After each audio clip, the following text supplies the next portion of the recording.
महेश भट्ट की बेटी और आलिया की बहन पूजा भट्ट की टूटी हुई शादी और उनकी शराब की लत के बारे में हर कोई वाकिफ है।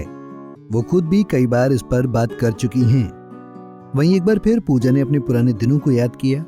पूजा ने बताया कि शादी के बाद उनका अस्तित्व खत्म हो चुका था। हाल ही में Pooja Bhatt unchain my heart book launch करने पहुंची थी। इस दौरान उन्होंने आलिया भट्ट पर बात करते हुए कहा, मेरी बहन आलिया भट्ट इसलिए कामयाब है क्योंकि उसे पता है कि क्या शेयर करना है क्या नहीं। लेकिन मैंने सीखा है कि ये तभी काम करता है जब आप या तो सच बोल रहे हो या दिल से बोलते हो।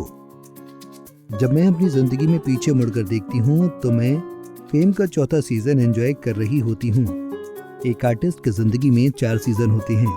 पहला सीजन वो जब लोग कहते हैं कि इस लड़के या लड़की में पोटेंशियल है। दूसरा सीजन वो जब लोग कहते हैं कि ये आ चुकी है। तीसरा सीजन वो जब लोग कहते हैं कि आप खत्म हो गए हैं। और चौथा वो जब आप वापसी करते हैं।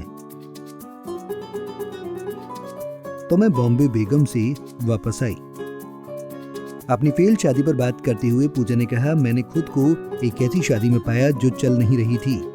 वो किसी दर्दनाक सिचुएशन की वजह से नहीं टूट रही थी। वो बोरिंग थी। हम में से कोई भी धोखा नहीं दे रहा था, न ही धोखा देने में इंटरेस्टेड था।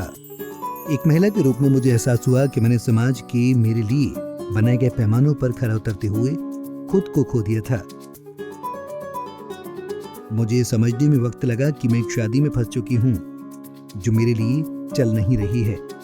मैंने अपनी फेमिनिटी खो दी थी। मैं भूल गई थी कि मैं कौन हूँ।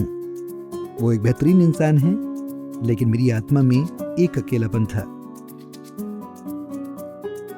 गौरतलब है कि शादी टूटने के बाद पूजा भट्ट को शराब की लत लग गई थी, जिसे लेकर पूजा कहती हैं, मैंने शराब को एक बैंड एड की तरह इस्तेमाल किया। मैं फंस चुकी थी और मुझे जंजीरों में जकड़ दिया गया था। सबसे पहले एक अच्छी पत्नी की तरह और फिर शराब की बोतल की चाह में। मैं दोनों को ही खुद का दर्द भूलने के लिए इस्तेमाल कर रही थी। तो मैंने खुद इससे निकलना सीखा। कुछ जादुई हुआ और मैंने शराब की बोतल को लात मार दी। अब 7 साल हो चुके हैं, मैंने नशे नहीं किए।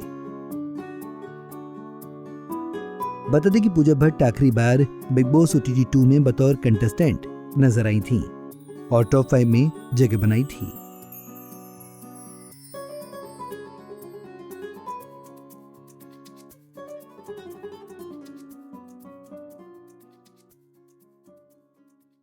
नारी से जुड़ी मोर अपडेट्स के लिए हमारे इंस्टाग्राम को फॉलो, फेसबुक को लाइक और यूट्यूब चैनल सब्सक्राइब करना ना भूलें।